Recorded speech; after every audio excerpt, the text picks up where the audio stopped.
Okay, so here's going to be our updated syringe pump. Basically, it utilizes any of the big name refillable syringes on the market, or even extra large syringes if you're microdosing out of that. Here's kind of what it looks like. It does come with a laptop and of course this enclosure. All our controls are built with industrial controls, so everything's kind of built in here. First thing you want to do when you start this, or to set this thing up and to get it wired, it's pretty easy. There's just a couple wires. This first port up here is foot pedal. The second one's going to be for your limit switch, and third's for your stepper motor. These will all be labeled. And then you always just want to use this top USB. This USB port plugs into the cabinet, into the laptop there. Next, you just want to turn on your cabinet and of course plug it into the wall.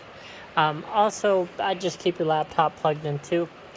So go ahead and turn on the computer, and then go ahead and turn on the laptop just so everything connects right. We'll wait for this to boot up here. While it's booting up, the tanks in the back, you can use your tank or you can use a tank like this that's mounted. One of the syringe suppliers, they use that tank in the back. You then got your tubing back here that can then connect to these guys, and you're off and running.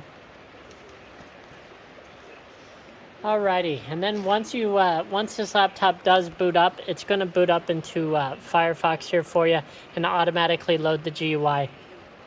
From here, you're going to basically see an alarm. What you want to do is click home, and that's just going to bring the syringe pump up to its limit switch.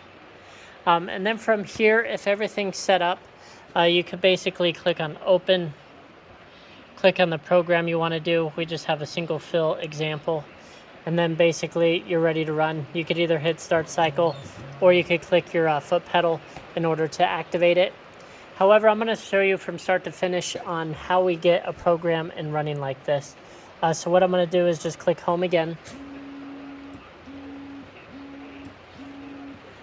Alrighty, so everything's homed. Once everything's homed, I usually will prime the syringes with my fingers. So basically put a catch plate under here and then just kind of use your fingers and get everything flowing real good. Get rid of any air bubbles, stuff like that.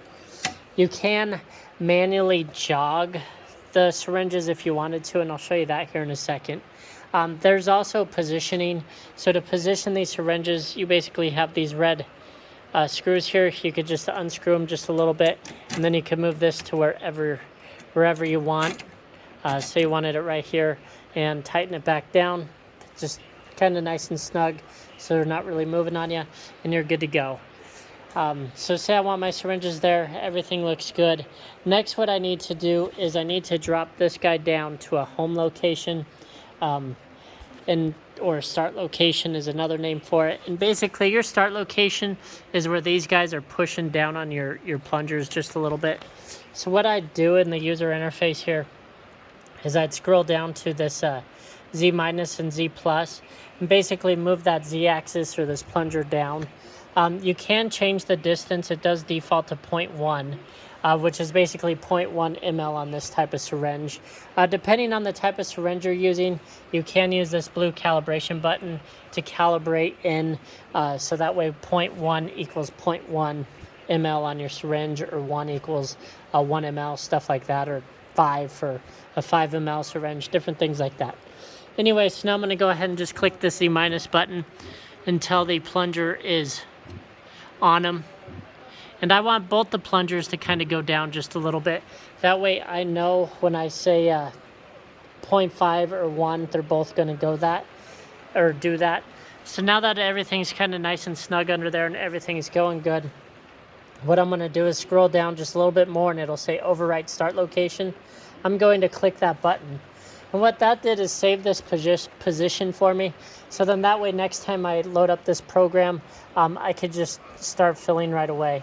So now what I'm going to do is just hit go to start location, and everything should stay where it is, which it did. Nothing moved. So now if I do hit like home again, and you can see everything kind of goes up.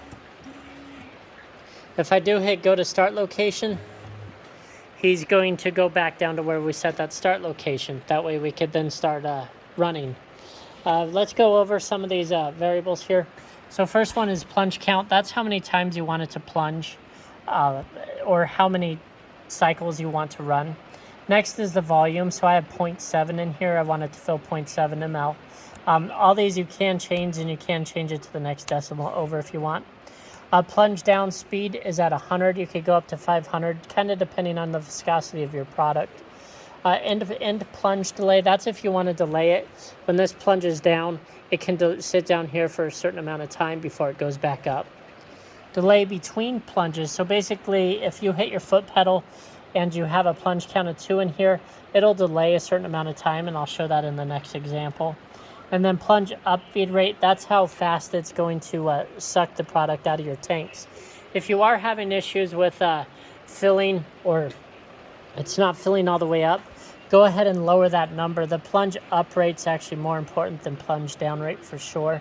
But so if I hit start cycle now, you can see it's going to go up and down 0.7 ml. See if I get it on plunger here. So now if I, modified my program to my plunge in delay of 1 second, you'll kind of see it's going to sit down here for a second now. Oh, see if I could zoom that in a little better. It'll sit down there for a second and then go up. Okay, and then next thing I'm going to show you is, say I wanted to fill 5 of these before hitting my foot pedal or my start cycle button again. I could do that, and then I could put a delay between them of, say, 2 seconds. So now if I hit start cycle, it's going to go up. Now without hitting anything else, it's going to run again and go up. I'm going to run again and go up.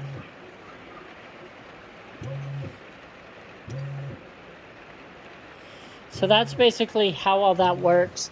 The other thing I could do here is I could put, plunge count 1, bring this guy down to 0.1. If I'm having some issues with it sucking up, I could do, like 25 plunge rate up. And that way when I hit start cycle, you could see it kind of goes up slowly. And the best way to do it for the most accurate fills is you want the plunge rate of filling up to go up as quick as the fluid's going. If you have a big air gap, most likely you're going to have issues. So that's kind of how that works. What else do we got on here? We do have a readout now to kind of tell you where you're at. So our syringes are 1.2 distance from where it all starts.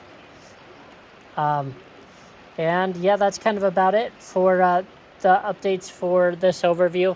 If you have any questions on the syringe pump, please let us know. I guess one other thing I could tell you is you do have an e-stop up here. If you do push that, it will reset. Make sure you untwist it to take it out of reset. You also have a soft reset up here that you could click as well. Anytime you do reset, make sure you do home the machine, because you can see it does say alarm again. So that's kind of the overview of our syringe pump as of late. If you got any questions on it, please let us know at www.rockymountainplc.com. Thank you and have a good day.